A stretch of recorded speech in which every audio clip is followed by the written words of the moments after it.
Before I begin, sorry if this review is late. Let's just say that my laptop was suffering from some internet issues, so I have to restart drivers and everything.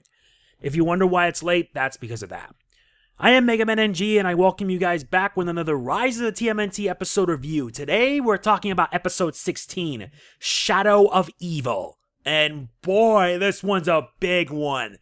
I tell you, really big. So here's the deal. I'll provide a summary as well as some of the points. And there are plenty to go around. Let us get started. The turtles are on the move. What for? It's because Baron Draxum is on the move. He's looking for something. While this goes down, Splinter's curious about April's new job, so he decides to investigate. What he discovers is a shocker. Learning about what Baron Draxum got was magical, the turtles, like Splinter, are also on the move, only for them to deal with some trouble. It gets worse when they learn that Baron Draxum is teaming up with the Foot for some nefarious purpose. What is it? Can the turtles, April, and Splinter stop Draxum and the Foot before they unleash an evil that will threaten the world? So yeah, we got a new episode. So you know what that means, right? New episode, new review. Thankfully, it's a 30-minute episode, and boy, this one is big. If not insanely big, for a variety of reasons. And you know that since it's a 30-minute episode, it means one thing. The return of Baron Draxum. He's back, and he's up to something. We see in the episode he decides to get his hands on some kind of mystic magic armor piece. Well, whatever it is, I don't even know what that's gonna lead. If that isn't enough, he's also teaming up with the Foot Clan. Yes, the Foot are back as well, and how they go about this plan is beyond me. It really is, because they have their little small base of operations disguised as like a sports shack place. I mean, I know the Foot way too well, and I didn't think they would resort to stuff like this, but come on, it's just insanity, I tell you. It really is. But hey, it's not like there's much else, right? Man, I don't really know much else I could say regarding the whole matter, but sheesh Louise. So yeah, April ends up getting a job there, and surprisingly, yeah, I keep saying surprisingly, I'm just right now easily distracted, it's gotten Splinter's attention, especially with the shirt that April was wearing. The shirt that April was wearing is a possible clue. So Splinter decides to disguise himself as like one of those teenage dudes. And yes, that meme saying howdy fellow kids. Yeah, I never thought that this show would actually resort to that. And Eddie Bowser delivers a good job on that performance. But like I said, a lot happens here in this episode. And during Splinter's investigation, turns out he knows what's really happening. There is a lot that happens in this episode. And trying to explain it, I can't do it justice. I honestly really can't. As stated in my episode 13 review, Splinter is in fact Lou Jitsu, a former martial artist that turned into a mutant by Baron Draxum. I already mentioned this in my episode 13 review that the theory is that Splinter is Lou Jitsu, but now as of today, this theory turned out to be confirmed. But it gets worse. It gets worse as because Lou Jitsu is also part of a long line of people who must prevent an evil from returning. An evil that once plagued the world 500 years ago.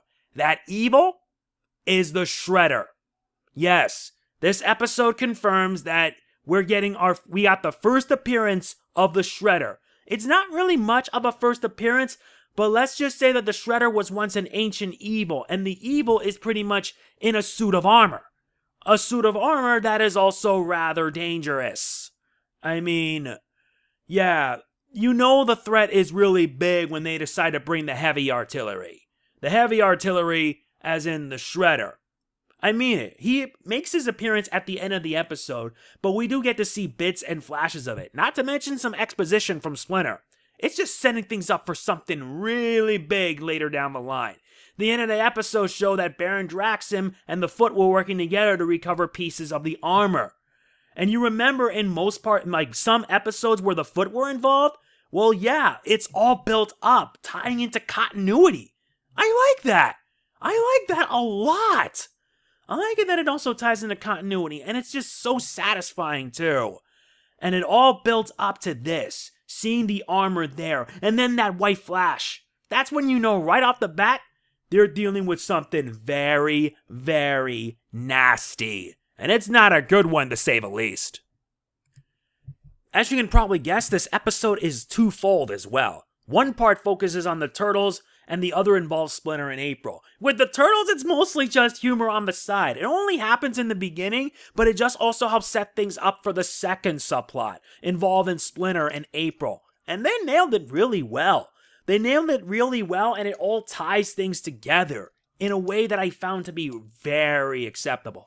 I like it. I really do. And I wish we got more episodes like this. And yeah, it all culminates in a big showdown between the Turtles, April, and Splinter versus the Foot and Baron Draxum. Sadly, it doesn't last that long, but it doesn't really matter because all this was done just to help set up some major revelations. Even the Turtles were shocked to find out that Splinter was Lou Jitsu. This really threw me for a loop. I am not kidding, it really did. But even Splinter admits that he has hid a lot from his own sons. Although Baron Draxum wonders why Splinter calls them his sons. I really don't know because, as we know in episode 13, we know that Baron Draxum created the Turtles, combining turtles with, I believe, mutagen, as well as the DNA of Lou Jitsu, the greatest martial artist / movie stars ever.